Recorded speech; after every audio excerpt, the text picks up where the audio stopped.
Bonsoir à tous et dans l'actualité ce soir.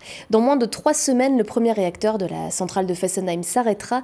L'Assemblée nationale s'est dotée d'une mission d'information chargée du suivi de cette fermeture. Et la première réunion s'est tenue aujourd'hui à Paris. En basket, la SIG, en difficulté après 12 défaites consécutives, tente de rebondir avec un nouveau capitaine et un nouvel entraîneur. Et puis la PME Val-Fleury poursuit son développement. Installée à Wittenheim, elle est, après 100 ans d'existence, le 3e fabricant français de pâtes. Mais pour commencer, il fallait être vigilant ce matin sur les routes alsaciennes après le passage de la tempête Hervé. La nuit dernière, des vents violents ont été enregistrés, jusqu'à 101 km/h à Bâle-Mulhouse et 148 km/h au Markstein. Des arbres se sont couchés sur certains rails, perturbant ainsi la circulation ferroviaire en ce mardi matin. Et en plus des vents, les précipitations ont été importantes. Vous le voyez sur ces images, du côté de Molsheim, la Bruche est largement sortie de son lit. Aucun dégât matériel n'est à déplorer, mais la rivière reste surveillée, tout comme la Zinsel dans le nord de l'Alsace. Suite aux intempéries, certaines routes ont même été coupées, comme à Dupikheim, où champs et chaussées ont pris des allures de cours d'eau. La vigilance orange a été levée dans le Bas-Rhin et dorénavant le département est placé en vigilance jaune, comme le Haut-Rhin. Dans moins de 3 semaines, le premier réacteur de la centrale de Fessenheim s'arrêtera. Le 30 juin, c'est le second qui cessera de produire de l'électricité, marquant ainsi la fin de la plus vieille centrale de France encore en activité. Pour suivre sa fermeture, mais surtout son démantèlement et le projet de reconversion du site, l'Assemblée nationale a mis en place une mission d'information constituée de 21 députés, dont 4 Alsaciens. Elle s'est réunie pour la première fois cet après-midi. Et on écoute tout de suite son président Raphaël Schellenberger. Il est au micro de Nora Boirioa. Il va falloir qu'on tire les conséquences de la fermeture. Le processus technique, comment tout cela va fonctionner. Certaines choses vont peut-être nécessiter des évolutions législatives et juridiques. Il faut qu'on se penche dessus. Et surtout, il y a une question de reconversion du territoire qui m'intéresse au plus haut point. On ne maîtrise pas encore les impacts réels de la fermeture sur le territoire. On ne verra les impacts que d'ici quelques semaines. Mais il faut aujourd'hui qu'on s'engage sérieusement dans la reconversion. C'est toujours plus simple de critiquer que de proposer des solutions et c'est bien pour ça que ce format est intéressant, parce qu'il va nous obliger à produire des propositions. Mais sur la base de ces propositions, il y aura aussi pour le gouvernement une obligation à agir, parce qu'on ne sera pas dans une critique stérile, on sera dans des propositions constructives mais exigeantes. Et il faudra ensuite que le gouvernement prenne ses responsabilités, parce que jusque-là, il s'en défausse et pour le moment, il ne finance aucun projet, alors même que les collectivités territoriales en portent beaucoup. En sport, face à la crise de résultats sans précédent que connaît la SIG, après 12 défaites consécutives, toutes compétitions confondues, son président Martial Bellon a annoncé plusieurs décisions aujourd'hui. Le Finlandais Lassi Tuovi, ancien assistant de Vincent Collet, a été confirmé au poste d'entraîneur. L'ancien capitaine Ali Traoré, mis à pied par le club, doit être prochainement reçu par ses dirigeants. Son départ semble désormais acté. Pour le remplacer, un joueur devrait arriver d'ici la fin de la semaine et un second renfort n'est pas à exclure. Enfin, Jérémy Enzeli a été nommé au poste de capitaine. Le président a fixé pour objectif de casser cette incroyable série de défaites et de remporter rapidement 5 matchs pour assurer le maintien du club parmi l'élite. Écoutez tout de suite le nouveau capitaine, plutôt séduit par la méthode de son nouvel entraîneur, Lassi Tuovi. Il a un peu ce mélange avec Vincent, parce que bon, Vincent a une énorme connaissance du basket, et donc ça a pu beaucoup aider Lassi. Et Lassi, il mélange avec un peu plus de liberté, ce qui pourrait peut-être un peu plus correspondre à notre équipe. Et il implique beaucoup les joueurs. C'est-à-dire qu'il essaie vraiment de beaucoup communiquer avec nous, de beaucoup échanger avec nous. Et je pense que ça peut mettre un peu plus à l'aise certaines personnes et peut-être les aider à se donner encore un peu plus, quoi. Et la SIG recevra Ankara demain soir pour ses adieux à la Coupe d'Europe. Avant un match très important en championnat contre Limoges, ce sera samedi soir au Rhenus. Peut-être avez-vous déjà consommé ou aperçu dans les rayons de supermarchés les pâtes alsaciennes Val-Fleury. Il y a près de 100 ans, un Alsacien partait de rien et se lançait dans la fabrication de pâtes. Aujourd'hui, l'entreprise existe toujours et elle est tenue par ses petits-enfants. Comment, en 3 générations, Val-Fleury est-il devenu le 3e fabricant de pâtes alimentaires en France et le premier Alsacien? Reportage à l'usine à Wittenheim, Marine 6. L'histoire débute en 1922. Le grand-père de Mathieu Kuens, actuel PDG de Val-Fleury, crée la société. Au début, c'était un petit atelier artisanal de boulangerie dans lequel, en complément de gamme, il faisait des pâtes. Et puis, ça a grandi petit à petit. Et ensuite, mon père, lorsqu'il a eu l'âge de 16 ans, a rejoint l'entreprise et a développé l'entreprise avec sa mère, puisque mon grand-père était décédé pendant la Deuxième Guerre mondiale. Il a développé l'entreprise, il l'a modernisée, il l'a automatisée et on est passé du stade artisanal à un stade déjà un peu plus industriel.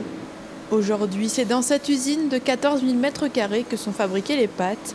16 000 tonnes en sortent chaque année. Parmi les 7 lignes de production, un processus reproduit la fabrication artisanale des pâtes. Les ingrédients sont d'abord mélangés, puis malaxés en douceur. La pâte est alors ensuite roulée à l'aide de gros rouleaux à pâtisserie version industrielle et affinée en passant à travers plusieurs laminages. Puis elle est coupée en brins et mise sous forme de nid.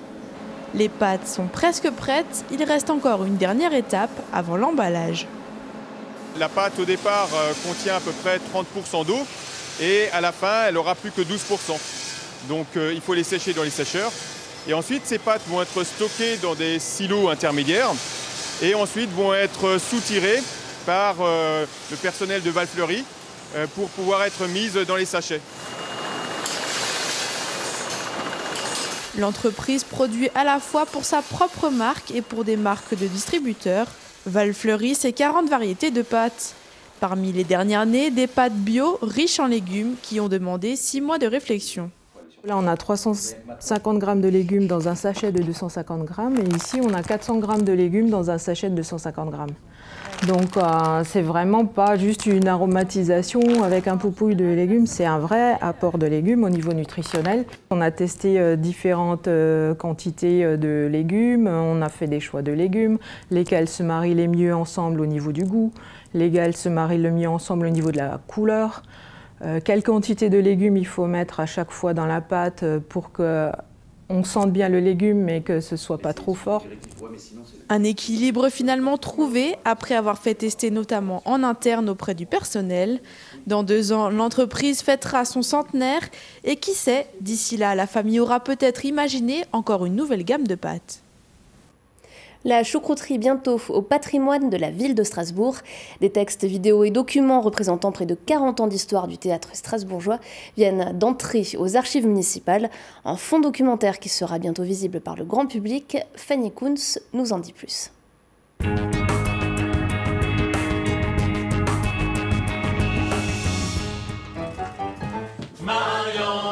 Vous êtes là pour rigoler, on est là pour dégommer. Vous êtes là pour en prendre plein les choux. L'humour c'est rire malgré tout, on se fout de vous, on se fout de nous. Une odeur de saumure flottera bientôt dans les couloirs des archives municipales. La choucrouterie entre dans le patrimoine culturel de la ville de Strasbourg. Plus de 1000 documents, photos, textes et affiches de ce cabaret de renom ont été remis entre les mains des archivistes. Roger Siffer et sa troupe laissent donc une trace de l'humour satirique alsacien pour les générations futures. Le monde politique a bien changé entre les années 80 et aujourd'hui. Et surtout, le monde politique a compris que l'humour et le cabaret en particulier sont vraiment quelque chose de spécifique à l'Alsace. Et qu'il faut sauvegarder, il faut sauver le soldat cabaret ou truc comme ça. Donc les rapports sont beaucoup moins tendus qu'il y a 30 ans. Et donc j'ai toujours eu de la chance d'avoir des gens avec qui je travaillais qui sont extrêmement consciencieux et qui sont extrêmement prudents. Et qui, eux, ont gardé cette mémoire au grenier, heureusement. D'un intérêt considérable, ces archives doivent encore être inventoriées et elles représentent pas moins de 40 ans d'histoire du cabaret de la choucrouterie. L'intérêt de faire entrer les fonds de ces compagnies de spectacle, c'est que nous avons ainsi la mémoire du fonctionnement du théâtre, de la choucrouterie qui entre aux archives. On va faire une sélection pour voir ce que l'on a le droit effectivement d'exploiter. Compte tenu des droits d'auteur et des données personnelles. Et puis oui, sûrement, on essaiera de mettre une sélection en ligne et de voir ce que l'on peut exploiter rapidement. Ce fonds documentaire de la Chouc devrait être accessible courant du printemps sur le site des archives municipales de Strasbourg. On se fout de tout comme c'est la coutume chez nous.